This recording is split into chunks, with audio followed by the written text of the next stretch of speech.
नमस्कार, मैं डॉक्टर रोजीशा। आज हम बीए पार्ट फर्स्ट के फर्स्ट पेपर के अंतर्गत नया चैप्टर शुरू करेंगे, सामाजिक व्यवस्था। सबसे पहले मैं आपको व्यवस्था का अर्थ बताऊंगी कि व्यवस्था से हमारा क्या तात्पर्य है और व्यवस्था के प्रकार कौन से हैं, और उसके पश्चात मैं आपको सामाजिक व्यवस्था का अर्थ परिभाषा बताऊंगी। चलिए जानते हैं सामाजिक व्यवस्था क्या है। व्यवस्था का अर्थ विभिन्न इकाइयों के संगठन एवं एकता से लिया जाता है। व्यवस्था शब्द स्थिरता का नहीं बल्कि गतिशीलता एवं संतुलन का प्रतीक है। समाजशास्त्रीय साहित्य में सामाजिक व्यवस्था की अवधारणा बहुत महत्वपूर्ण स्थान रखती है, क्योंकि किसी भी समाज का अस्तित्व एवं उसकी निरंतरता इस बात पर निर्भर करती है कि उसमें व्यवस्था की मात्रा क्या है। कोई भी समाज अधिक समय तक अव्यवस्थित रहकर चल ही नहीं सकता है। उसका विघटन एवं विनाश अवश्य संभावी है। समाज का निर्माण ही सामाजिक संबंधों की व्यवस्था से होता है। व्यवस्थित सामाजिक व्यवस्था ने ही मानव को पशु जीवन से भिन्न कर प्रगति के पथ पर अग्रसर किया है। कोई भी समाज व्यवस्था के अभाव में ना तो सभ्यता ना तो संस्कृति का निर्माण हो सकता है और ना ही समाज का विकास हो सकता है। नेल्स एंडरसन के अनुसार संबंधित हितों या क्रियाओं का संकलन व्यवस्था को माना है उन्होंने। थियोडोरसन के अनुसार अंतः संबंधित एवं परस्पर निर्भर अंगों से मिलकर बनने वाला संगठन जो एकता का निर्माण करता है व्यवस्था है। इस प्रकार किसी भी संरचना की इकाइयां जब परस्पर इस प्रकार से संबंधित हों कि वे एक दूसरे के प्रतिमान को प्रकट करती हों तथा प्रकार्यात्मक रूप से एक दूसरे को एकता में पिरोती हों तथा एक दूसरे को क्रियाशील एवं गतिशील बनाए रखती हों, तो हम उसे व्यवस्था की संज्ञा देंगे। विभिन्न परिभाषाओं के आधार पर मैं आपको व्यवस्था से संबंधित कुछ तथ्य बताना चाह रही हूँ। प्रत्येक व्यवस्था की एक संरचना होती है जो अनेक उपव्यवस्थाओं एवं तत्वों या इकाइयों से मिलकर बनती है। केवल इकाइयाँ या तत्वों के सम्मिलन या शामिल होने से ही व्यवस्था का निर्माण नहीं होता, बल्कि इन इकाइयों में क्रमबद्धता, संबद्धता, नियमितता पाई जाती है। व्यवस्था की इकाइयाँ परस्पर प्रकार्यात्मक रूप से एकता के सूत्र में बंधी होती हैं। जो इकाइयाँ होती हैं वे प्रकार्यात्मक रूप से संबंधित एक प्रतिमान को प्रकट करती हैं। इसका मैं आपको एक उदाहरण बताती हूँ।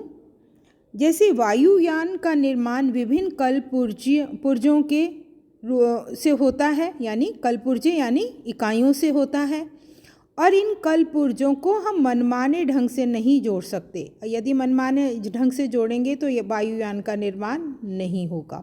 इन्हें एक निश्चित क्रम से जोड़ना पड़ता है, तभी वायुयान का प्रतिमान हमें प्रकट होता है। विभिन्न इकाइयों की प्रकार्यात्मक संबद्धता के कारण व्यवस्था के रूप में एक पृथक संपूर्णता का निर्माण होता है। जैसे विभिन्न कलपुर्जों की क्रमबद्धता और संयुक्तता के कारण वायुयान रूपी एक व्यवस्था का जन्म होता है, जिसे पृथक वस्तु के रूप में हम देख सकते हैं। व्यवस्था में गतिशीलता एवं परिवर्तनशीलता पाई जाती है। समय एवं आवश्यकताओं में परिवर्तन के साथ व्यवस्था में परिवर्तन आते रहते हैं, जो इसके गतिशील पक्ष को प्रकट करते हैं।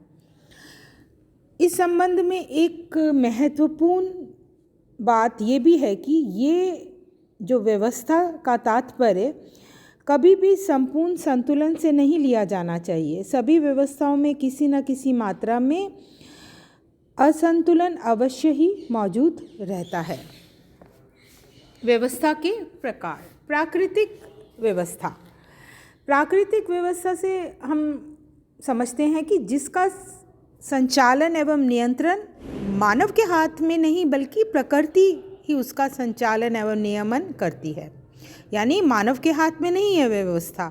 जैसे पृथ्वी का घूमना, मौसम का बदलना, दिन रात का होना, पेड़ पौधों का फलना फूलना, शरीर का विकास होना, सब ये प्राकृतिक व्यवस्था के अंतर्गत आएगा।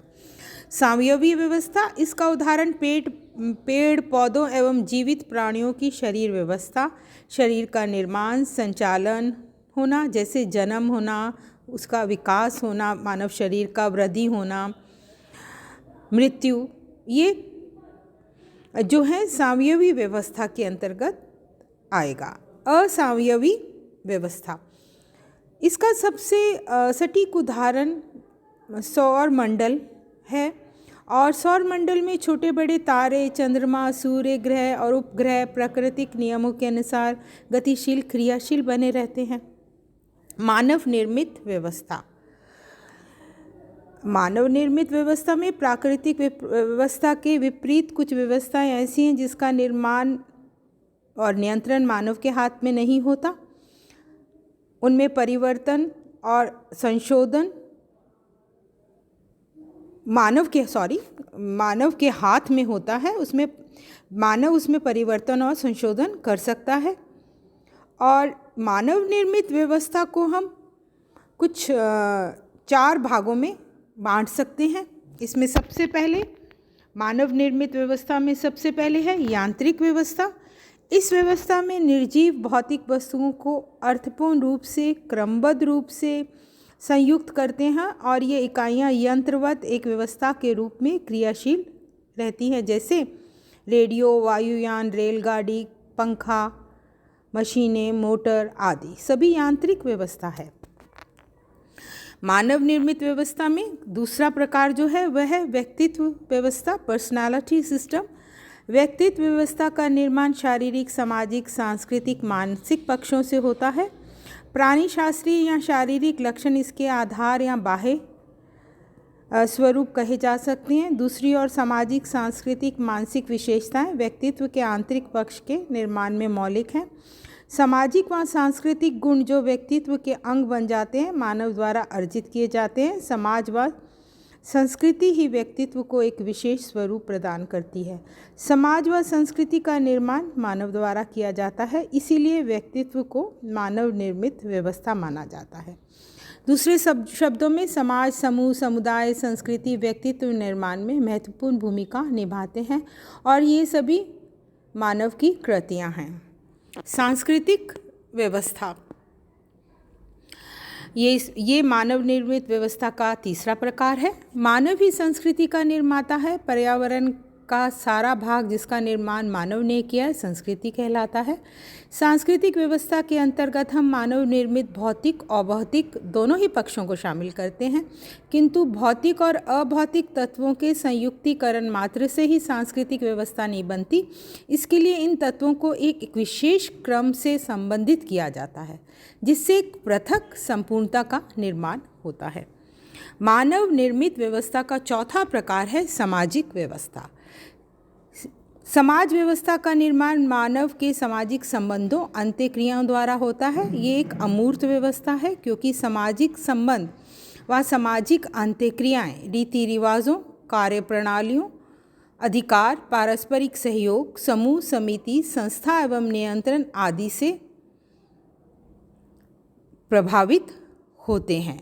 समाज के ये उपखंड या तत्व परस्पर क्रमबद्ध व्यवस्थित रूप से आपस में संबंधित होते हैं और मानवीय क्रियाओं, व्यवहारों और संबंधों को, हमारे संबंधों को प्रभावित करते हैं और समाज व्यवस्था का निर्माण करते हैं। अब मैं आपको सामाजिक व्यवस्था का अर्थ एवं परिभाषा बताने जा रही हूँ। पार्सन के अनुसार सामाजिक व्यवस्था अनिवार्य रूप से अंतःक्रियात्मक संबंधों का जाल है। जॉन्स के अनुसार सामाजिक व्यवस्था वह स्थिति है जिसमें समाज की विभिन्न क्रियाशील इकाइयों में आपस में तथा समग्र समाज के साथ एक अर्थपूर्ण ढंग से संबंधित होती हैं। मैं पार्सन की परिभाषा में जो बातें उभर कर आई हैं उन्हें आपके साथ साझा करना चाहूँगी। पार्सन ने जो सामाजिक व्यवस्था की परिभाषा दी है उसके अनुसार एक से अधिक व्यक्तिक कर्ता, यानी पार्सन के अनुसार सामाजिक व्यवस्था में एक से अधिक व्यक्तिक कर्ताओं का होना एवं उनमें आपस में अंतःक्रिया का होना ज़रूरी है।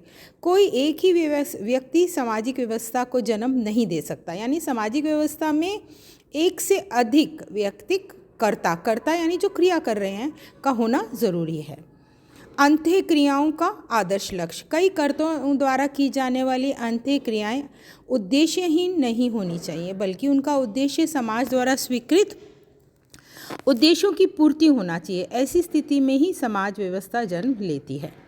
क्रमबद्धता, सामाजिक व्यवस्था का निर्माण करने वाली विभिन्न इकाइयां क्रमबद्ध रूप से परस्पर आपस में संबंधित होनी चाहिए, यानी उनमें आपस में संबंध होना चाहिए जिससे कि एक पृथक रूप से संपूर्णता का निर्माण हो सके। प्रकार्यात्मक संबंध, समाज व्यवस्था की विभिन्न इकाइयों के बीच प्रकार्यात्मक संबंध होते हैं। वे सभी गतिशील एवं क्रियाशील रहकर अपने कुछ निश्चित उद्देश्यों की पूर्ति में सहयोग करते हैं। माफ़ कीजिएगा, यहाँ पर जो शब्द अधूरा रह गया है वह है पर्यावरण। फिर से मैं रिपीट कर रही हूँ, जो शब्द अधूरा रह गया वह है पर्यावरण। प्रत्येक समाज व्यवस्था किसी न किसी भौतिक पर्यावरण में क्रियाशील होती है। ये पर्यावरण एवं परिस्थितियाँ अनुकूल भी हो सकती हैं और प्रतिकूल भी हो सकती हैं, और इनका प्रभाव भी सामाजिक व्यवस्था पर पड़ता है। समाज व्यवस्था इनसे अपना संतुलन बनाए रखती है। सांस्कृतिक व्यवस्था से संबंध, प्रत्येक सामाजिक व्यवस्था का संबंध किसी न किसी सांस्कृतिक व्यवस्था से ज़रूर होता है। प्रथाएं, रीति रिवाज, कानून, धर्म ये सांस्कृतिक पक्ष हैं, सामाजिक व्यवस्था का नियमन एवं नियंत्रण करते हैं, और इसके कारण सामाजिक व्यवस्था में एकता, एकरूपता उत्पन्न होती है। ये सामाजिक व्यवस्था में संघर्ष को दूर करके सामाजिक व्यवस्था में संतुलन बनाए रखने में भी सहायक होते हैं। मानवीय आवश्यकताओं की पूर्ति, अलग अलग समाजों की सामाजिक व्यवस्था में भिन्नता पाई जाती है, किंतु उनका उद्देश्य यही होता है कि वे मानव की आवश्यकताओं की पूर्ति करते हैं। धन्यवाद।